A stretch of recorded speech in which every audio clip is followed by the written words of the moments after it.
The Proverbs. Chapter 16. The preparations of the heart in man, and the answer of the tongue, is from the Lord. All the ways of a man are clean in his own eyes, but the Lord weigheth the spirits. Commit thy works unto the Lord, and thy thoughts shall be established. The Lord hath made all things for himself, yea, even the wicked for the day of evil. Every one that is proud in heart is an abomination to the Lord, though hand join in hand, he shall not be unpunished. By mercy and truth iniquity is purged, and by the fear of the Lord men depart from evil. When a man's ways please the Lord, he maketh even his enemies to be at peace with him. Better is a little with righteousness than great revenues without right. A man's heart deviseth his way, but the Lord directeth his steps. A divine sentence is in the lips of the king, his mouth transgresseth not in judgment. A just weight and balance are the Lord's, all the weights of the bag are his work. It is an abomination to kings to commit wickedness, for the throne is established by righteousness. Righteous lips are the delight of kings, and they love him that speaketh right. The wrath of a king is as messengers of death, but a wise man will pacify it. In the light of the king's countenance is life, and his favor is as a cloud of the latter rain. How much better is it to get wisdom and gold, and to get understanding rather to be chosen than silver. The highway of the upright is to depart from evil, he that keepeth his way preserveth his soul. Pride goeth before destruction, and an haughty spirit before a fall. Better it is to be of an humble spirit with the lowly, than to divide the spoil with the proud. He that handleth the matter wisely shall find good, and whoso trusteth in the Lord, happy is he. The wise in heart shall be called prudent, and the sweetness of the lips increaseth learning. Understanding is a wellspring of life unto him that hath it, but the instruction of fools is folly. The heart of the wise teacheth his mouth, and addeth learning to his lips. Pleasant words are as an honeycomb, sweet to the soul, and health to the bones. There is a way that seemeth right unto a man, but the end thereof are the ways of death. He that laboureth for himself, for his mouth craveth it of him. An ungodly man diggeth up evil, and in his lips there is as a burning fire. A froward man soweth strife, and a whisperer separateth chief friends. A violent man enticeth his neighbor, and leadeth him into the way that is not good. He shutteth his eyes to devise froward things, moving his lips he bringeth evil to pass. The hoary head is a crown of glory, if it be found in the way of righteousness. He that is slow to anger is better than the mighty, and he that ruleth his spirit than he that taketh a city. The lot is cast into the lap, but the whole disposing thereof is of the Lord. Chapter 17. Better is a dry morsel, and quietness therewith, than an house full of sacrifices with strife. A wise servant shall have rule over a son that causeth shame, and shall have part of the inheritance among the brethren. The fining pot is for silver, and the furnace for gold, but the Lord trieth the hearts. A wicked doer giveth heed to false lips, and a liar giveth ear to a naughty tongue. Whoso mocketh the poor reproacheth his Maker, and he that is glad at calamities shall not be unpunished. Children's children are the crown of old men, and the glory of children are their fathers. Excellent speech becometh not a fool, much less do lying lips a prince. A gift is as a precious stone in the eyes of him that hath it, whithersoever it turneth, it prospereth.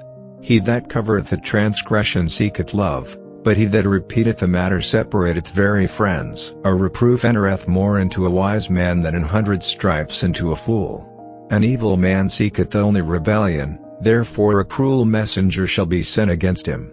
Let a bear robbed of her whelps meet a man, rather than a fool in his folly. Whoso rewardeth evil for good, evil shall not depart from his house. The beginning of strife is as when one letteth out water, therefore leave off contention, before it be meddled with. He that justifieth the wicked, and he that condemneth the just, even they both are abomination to the Lord. Wherefore is there a price in the hand of a fool to get wisdom, seeing he hath no heart to it? A friend loveth at all times, and a brother is born for adversity. A man void of understanding striketh hands, and becometh surety in the presence of his friend.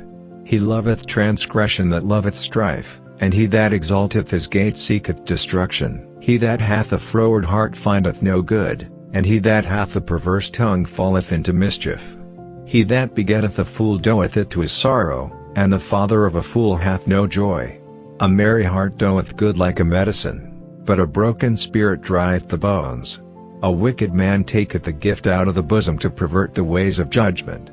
Wisdom is before him that hath understanding, but the eyes of a fool are in the ends of the earth. A foolish son is a grief to his father, and bitterness to her that bare him. Also to punish the just is not good, nor to strike princes for equity. He that hath knowledge spareth his words, and a man of understanding is of an excellent spirit. Even a fool, when he holdeth his peace, is counted wise, and he that shutteth his lips is esteemed a man of understanding. Chapter 18. Through desire a man, having separated himself, seeketh and intermeddleth with all wisdom. A fool hath no delight in understanding, but that his heart may discover itself. When the wicked cometh, then cometh also contempt, and with ignominy reproach. The words of a man's mouth are as deep waters, and the wellspring of wisdom as a flowing brook. It is not good to accept the person of the wicked, to overthrow the righteous in judgment. A fool's lips enter into contention, and his mouth calleth for strokes. A fool's mouth is his destruction, and his lips are the snare of his soul. The words of a talebearer are as wounds, and they go down into the innermost parts of the belly. He also that is slothful in his work is brother to him that is a great waster. The name of the Lord is a strong tower, the righteous runneth into it, and is safe. The rich man's wealth is his strong city, and as an high wall in his own conceit. Before destruction the heart of man is haughty, and before honor is humility. He that answereth a matter before he heareth it, it is folly and shame unto him. The spirit of a man will sustain his infirmity, but a wounded spirit who can bear?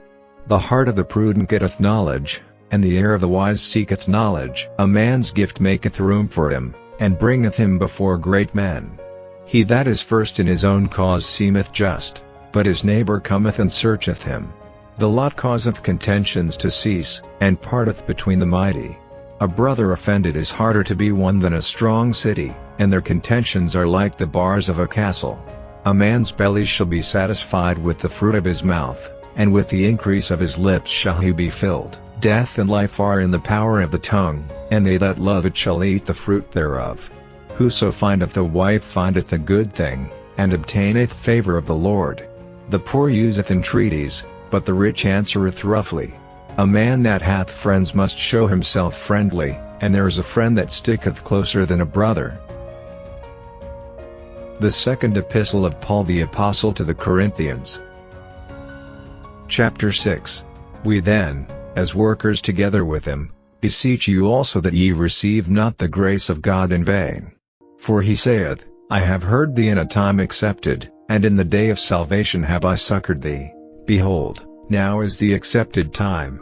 Behold, now is the day of salvation, giving no offense in anything, that the ministry be not blamed, but in all things approving ourselves as the ministers of God, in much patience, in afflictions, in necessities, in distresses, in stripes, in imprisonments, in tumults, in labors, in watchings, in fastings, by pureness, by knowledge, by long-suffering, by kindness, by the Holy Ghost, by love unfeigned, by the word of truth, by the power of God, by the armor of righteousness on the right hand and on the left, by honor and dishonor, by evil report and good report, as deceivers, and yet true, as unknown, and yet well known, as dying, and, behold, we live, as chastened, and not killed, as sorrowful, yet always rejoicing, as poor, yet making many rich, as having nothing, and yet possessing all things. O ye Corinthians, our mouth is open unto you, our heart is enlarged. Ye are not straitened in us, but ye are straitened in your own bowels. Now for a recompense in the same, I speak as unto my children, be ye also enlarged. Be ye not unequally yoked together with unbelievers, for what fellowship hath righteousness with unrighteousness? And what communion hath light with darkness? And what concord hath Christ with Belial? Or what part hath he that believeth with an infidel? And what agreement hath the temple of God with idols? For ye are the temple of the living God, as God hath said, I will dwell in them, and walk in them, and I will be their God, and they shall be my people.